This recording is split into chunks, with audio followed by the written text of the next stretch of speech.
तो नीलोफर मसूद अपना सवाल दोहराते हुए इस भजन में कहां पर सांप्रदायिकता है? मैं इसे कहूंगी प्रार्थना। आदित्य जी, मुझे 30 सेकंड्स दे दीजिए एंड आई एक्सपेक्ट कि कोई मुझे बीच में नहीं टोकेगा। राइट विंग आरएसएस जो है उनका गान 542 स्कूलों में 2015 में कहा गया कि आप वहां वो आरएसएस बैकर जो सॉन्ग है जो गाते हैं आप वहां गाइए, ठीक है। वो चलाया जिसमें मुस्लिम स्कूल्स थे, उनको भी आपत्तियां थी। ये अगर मुझे यहाँ का आज बीजेपी वाला कोई जो रिप्रेजेंटेटिव बैठा हुआ है, बीजेपी के एजेंडे में ये ऑलरेडी है इंपोज करना है यहाँ पर हिंदू आइडियोलॉजी और कल्चर। अगर ये ओपनली एग्री करते हैं कि हाँ ये हिंदुत्व के जो कार्ड को है आगे चला रहे हैं, बापू की आड़ में, ये कोई बापू का अपना लिखा हुआ कोई भजन नहीं है, ना उनका गान कोई उनका अपना है।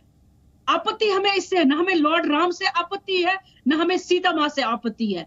आपत्ति हमें इससे है, इन लोगों को अजानें चुभती हैं, इन लोगों को वो जगहें जहां पर 10 लोग जमा हो जाते हैं नमाज पढ़ने के लिए, वो चुभता है, उनको एफआईआर दिया जाता है।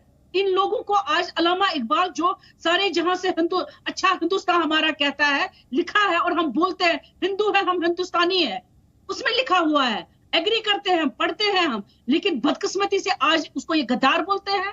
कोई लपे आती है दुआ बनकर ये कहता है और उस टीचर को, फुरकान अली को आप सस्पेंड कर देते हैं, क्यों?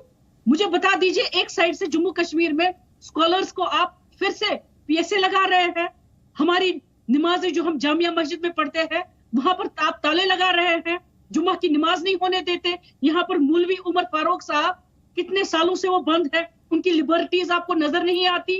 इस तरीके से जब आपने नफरतों के बीज बोए हुए हैं, उसमें आप ये एक रामायण से लिया गया जिसकी बेस रामायण है, लक्ष्मी आनंद आचार्य जी ने शायद लिखा हुआ है ये 17th सेंचुरी में, तो it is all praises for Lord Ram and Sita.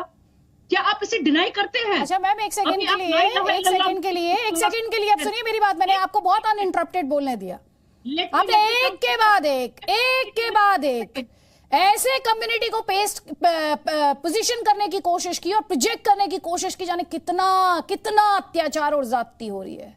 पहली बात, एक बात सुन लीजिए मैम, सुन लीजिए, मैंने आपको इंटरप्ट नहीं किया था, मैंने आपको बोलने दिया। मैडम ये भाषण के लिए मंच नहीं है, and I think you know you have been on this program many times. Please madam now listen to मी।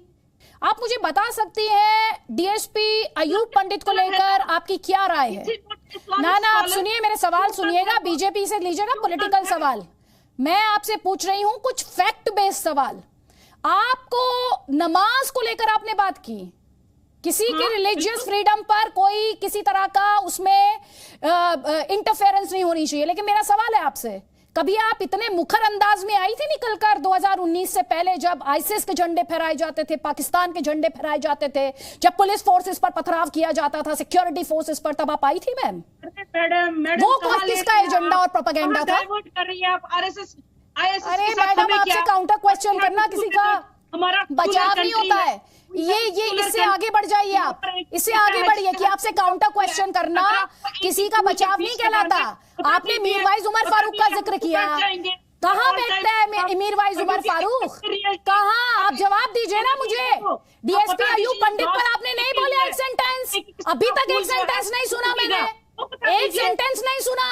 और सांप्रदायिकता और एक्सट्रीमिज्म मैम आपको तब नहीं दिखा था जब पंडितों का पलायन हुआ लाखों की संख्या में। वो क्या था? क्या पलायन? वो सेक्युलर था, वो धर्मनिरपेक्षता थी, उनकी रिलीजियस राइट्स नहीं थे। और रिलीजियस राइट्स क्या, उनके इंडिविजुअल राइट्स नहीं थे जिनकी गारंटी कॉन्स्टिट्यूशन देता है? वो नहीं थे। आप उस पर नहीं बात करती मैं। आप भजन में सांप्रदायिकता ढूंढती हैं, भजन में सांप्रदायिकता, और आप उस पार्टी से आती है जब फारूक साहब इतने मन से भजन गा रहे हैं और आप उसमें कहती हमें अजान पे हमारी दिक्कत है, नमाज नहीं पढ़ने दी जाती। मैम ये सवाल इन पर सोचिएगा, ये सवाल पूछे जाएंगे, वरना यही कहा जाएगा कि आप बीजेपी को टारगेट इलेक्शंस के लिए कर रहे हैं, वरना यही कहा जाएगा। ठीक है, जल्दी जल्दी काउंटर लीजिए। पहले के शर्मा जी आप, उसके बाद यान अमीर, जल्दी जल्दी प्लीज सोच लीजिए, जवाब सोचिए। जो मैंने आपसे सवाल पूछे हैं ना उनके जवाब सोचिएगा। नहीं, मुझे बड़ा आश्चर्य है कि एनसी की प्रवक्ता जो है अपनी पूरी तरह से अज्ञानता का परिचय दे रही है। अभी इन्होंने कहा कि ये रामायण से लिया गया है, लेकिन इसमें जो मूल जो प्रार्थना था उसमें कितना मैंने परिवर्तन किया गया। कहीं रामायण में अल्लाह का नाम नहीं है, कहीं रामायण में करीम का नाम नहीं है, रहीम का नाम नहीं है, लेकिन उसे परिवर्तित करके बापू ने एक अलग प्रार्थना तैयार की, उसका जिक्र इन्होंने नहीं किया, क्योंकि इन्होंने कुछ पढ़ा उड़ा नहीं है, इनको कुछ मतलब भी नहीं है, इनको तो किसी तरह हिंदू मुसलमान करना है। मैंने पहले ही कहा, क्योंकि ये खोखले हो चुके हैं, भ्रष्टाचार में आकंठ डूबे हैं, जिस पर इनके नेताओं पर कार्रवाई चल रही है। पूरा कश्मीर जानता है कि 3 खानदान ने मिलकर किस तरह कश्मीर को लूटा है। अब वो जनता वहां जागरूक हो गई है, धारा 370 खत्म है, अब वहां की जनता मुख्य धारा में जुड़ के चल रही है। लेकिन आपको लेकर जो परसेप्शन है उस पर जो आप दीजिए के शर्मा जी, आप पर जो आरोप है, आज वहां पर भाई ये कह रहे हैं आप इन्हें अजान, इनकी अजान पे दिक्कत, इनकी नमाज पे दिक्कत, इनके खाने पे दिक्कत, इन पे तमाम पाबंदियां, इनके रिलीजियस गुरुज को अरेस्ट कर लेते हैं, उस पर जवाब दीजिए ना सर। इसका जवाब नहीं दे पाई ना एनसी की प्रवक्ता की। जब ये पूछा आपने कि मस्जिद से जैसे ही आप नमाज पढ़ के निकलते हैं, आप पथराव कैसे, क्या सिखाया जाता है मस्जिद में? क्या आप पथराव करने लगते हैं? क्या सिखाते हैं वहां पर इसी मस्जिद से कि आप जो है निकल के बाहर आप जो है किसी एक व्यक्ति को जिंदा मार देते हैं, लिंचिंग कर देते हैं? लेकिन उस पर इनकी जबान बंद है। इनकी जबान इसलिए बंद है क्योंकि इनको पता है यही मस्जिदों से कैलेंडर जारी होती थी ना, पूरे कश्मीर को जो है आंदोलन और आग में झोंक रखा था इन लोगों ने ना, तब इनकी जबानें बंद रहती थी। आज इनको लग रहा है वहां पर यदि कानून के अनुसार चल रहा है कश्मीर, लोगों का विकास हो रहा है, तो इनको बहुत तकलीफ है, इनको बड़ी तकलीफ है उससे, क्योंकि इनको पता है कि अब हमारा ये एजेंडा नहीं चलेगा, ये तुष्टीकरण का एजेंडा यहाँ नहीं चलेगा। अब यहाँ पर जो कुछ होगा वो विकास जम्मू कश्मीर की जनता जो जागरूक हो चुकी है, लेकिन जो मेरा सवाल है उस पर कन्विंसिंग आंसर नहीं है के शर्मा जी। वापस मैं आपको मंच दूंगी याना मीर, यहाँ पर एक काउंटर लाइन ऑफ आर्गुमेंट, क्योंकि मैं लगातार रिएक्शंस देख रही हूँ। प्लीज सर एक सेकंड रुक जाइए याना मीर, आरोप लगाएंगे नहीं तो सर एक सेकंड प्लीज। याना मीर, जो रिएक्शंस आ रहे हैं सोशल मीडिया पर, उसमें लोग एक बात लिख रहे हैं जो इस समय देख रहे हैं इस बहस को, वो ये कह रहे हैं हिंदुओं ने तो कभी ऑब्जेक्ट नहीं किया, बुद्धिस्ट ने तो कभी ऑब्जेक्ट नहीं किया, कभी सिख्स ने तो कभी ऑब्जेक्ट नहीं किया गाने से पहले, तो फिर ये ऑब्जेक्शन एक तरफा क्यों है? भाई इसमें अल्लाह का भी नाम आता है, इसमें ईश्वर का भी नाम आता है, तो फिर ये एक तरफा ऑब्जेक्शन और ये इसमें प्रोपेगेंडा क्यों ढूंढा जा रहा है?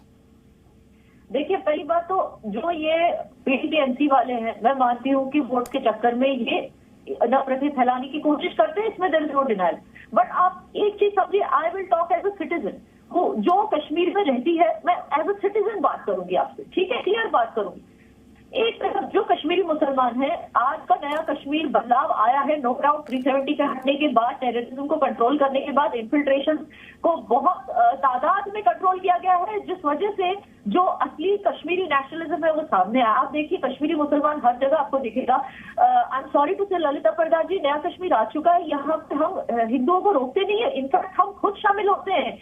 गणपति विसर्जन हुआ, इतना बड़ा, इसमें इतने सारे मुस्लिम शामिल हुए श्रीनगर में, फिर जो कुपवाड़ा से लेके हंडवारा से लेके श्रीनगर, हर जगह जो कृष्णा पालकी निकलती है जन्माष्टमी में, उसमें कितने मुस्लिम शामिल होते हैं। हम तो किसी को रोकते नहीं कि आप अपने इनफैक्ट मंदिरों की नींव रखी जा रही है, जहां जहां टेररिस्ट ने मंदिरें तोड़ी थी, वहां के गांव वाले कश्मीरी मुसलमान खुद अपने सर पे पत्थर लेके वापस। लेकिन याना मेरू से तो ये कहा जा रहा है ना कि हिंदुत्व का एजेंडा आगे बढ़ाया जा रहा है। आप जो पॉइंट्स उठा रही हैं, एक्चुअली यही तो पॉलिटिकल आरोप बीजेपी पर लग रहा है ना याना मीर। जो वहां पर पॉलिटिकल पार्टीज हैं वो ये कह रही है कि हिंदुत्व का एजेंडा आगे बढ़ाया जा रहा है। जी, बीजेपी पे आरोप इसलिए लग रहा है क्योंकि जब मुसलमान की बारी आती है तो उसको नमाज पढ़नी होती है, ईद के दिन तो जामिया मस्जिद बंद रखी जाती है। मुसलमानों के जो जगहें हैं, जो मजहबी स्थान है, वहां पे बोला जाता है कि श्राइन्स में डोनेशन बंद, जो ठीक है, जो अच्छी बात है, लेकिन यही चीज अब आप देखिए अमरनाथ यात्रा चलती रहती है लेकिन जामिया मस्जिद बंद रहती है। तो ऐसी कुछ चीजें हैं जो मुस्लिम्स नोटिस करके हमारी तरफ से सेक्युलरिज्म हो रहा है, इनकी तरफ से ये अभी तक 1990 की बातें कर रहे हैं कि हमें निकाला गया, हम मानते हैं कि एक्सोडस हुआ है, लेकिन वही बातें आज जब ये देख क्यों नहीं पा रहे हैं कि हम बदलने की कोशिश कर रहे हैं, हम इनको वापस वेलकम करने की कोशिश कर रहे हैं।